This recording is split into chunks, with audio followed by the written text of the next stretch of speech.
I basically wanted to give you guys an overview of how I set things up and do an underpainting. So we'll kind of start with the setup, which is showing right here. I have a big window that's right next to, it's basically a north-facing sliding door, and so that gives me really good light where I never get direct sunlight on what I'm doing during the day, and so I actually use that quite a lot when I'm painting. And then I have the secondary, just a regular 75 or 100 watt, I don't remember which, clamp light. You can buy this at Home Depot for just like $7 or something, and get a pack of the natural light, soft light bulbs. And that works really well for kind of balancing the light that you might have going on. You can work inside of a room that has a fluorescent light bulb as well, but you have to make sure that you 3/4 light it. So set up one or two of these. You might set up one on the other side as well, that are kind of coming in at about a 45-degree angle to where you're painting. And the warm light from this will cross balance with your overhead fluorescent light so that you have a much closer to natural light situation on here.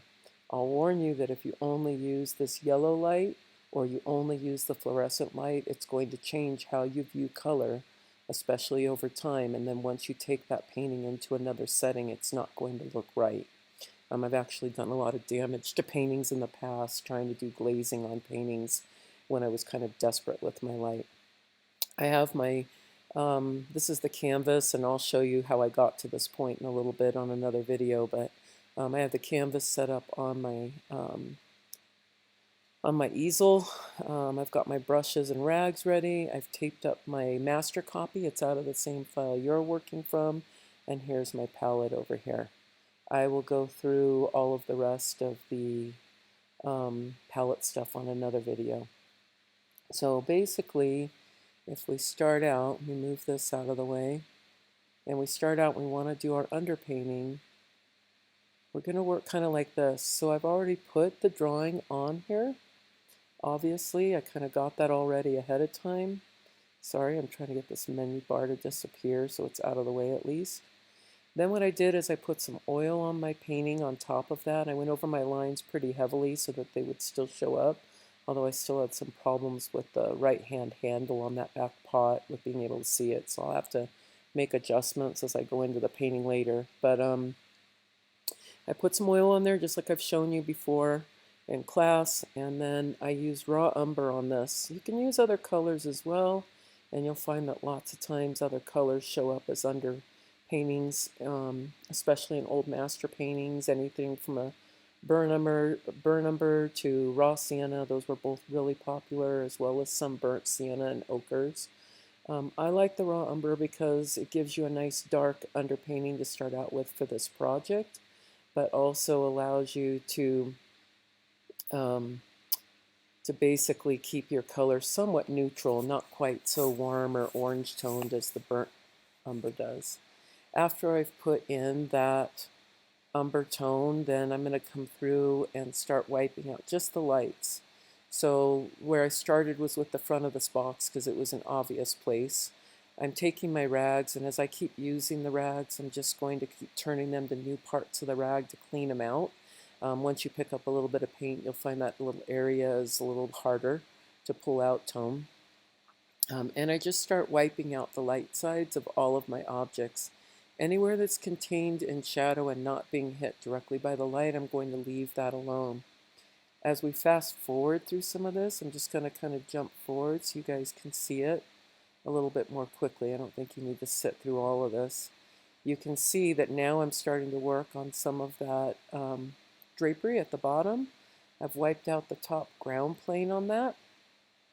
I'm going back and figuring out some of the box. I really had some issues with some of the drawing on this because I tried to rush it. So again, I would remind you to really try and do a good job with what you're doing with your under drawings, because it makes a big difference when you start trying to figure this out. You can see that when you look within here even, that I've kind of changed my tone up here where it's a little brighter, and down here I'm using this undertone just a little bit more darkly. Let's go ahead and skip to the second video. And yes, my Christmas trees are still up. I have 2 of them. My granddaughter's already given me a hard time, so don't worry about it. Let's move this out of the way so that you're not having to stare at that. And as we keep going through, you can see that I'm starting to kind of work on lightening up some of this even more. As we keep wiping out, I'm paying reference to some of the areas within the drapery in here and trying to keep my shadows, like this area right here is that drop shadow that starts to happen underneath this piece of these blue papers that are here on top of the desktop.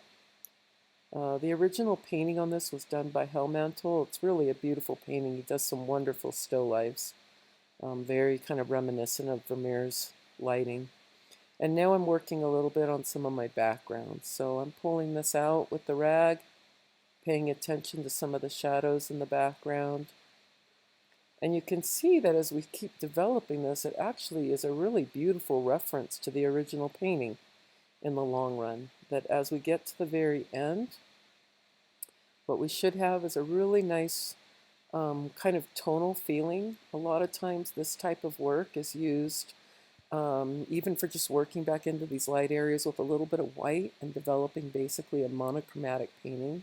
But it should be a really beautiful reference to the values and what's happening as far as the light composition in the painting, as well as helping to get you kind of into the painting itself. I think that's the hard part, is that a lot of times when we go to start a painting, we just want to start with like the hardest thing in the painting.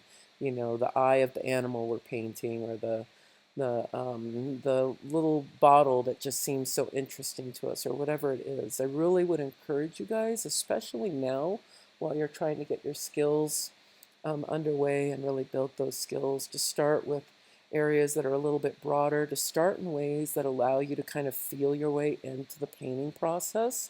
I can't emphasize enough how much you're using a side of your brain that you don't normally use initially as you paint, that's the side of the brain that you're trying to get into, and that the side that makes logical day-to-day decisions and does talking and things like that, and that's exactly why I do my talking over the videos afterwards instead of while I'm doing them, is that's the side that really keeps you from being effective as a painter. So the more you can kind of shut that side down and allow yourself to just work and start feeling your way into it, you'll find that time flies as you're working, and you'll also find that painting just becomes a more comfortable process.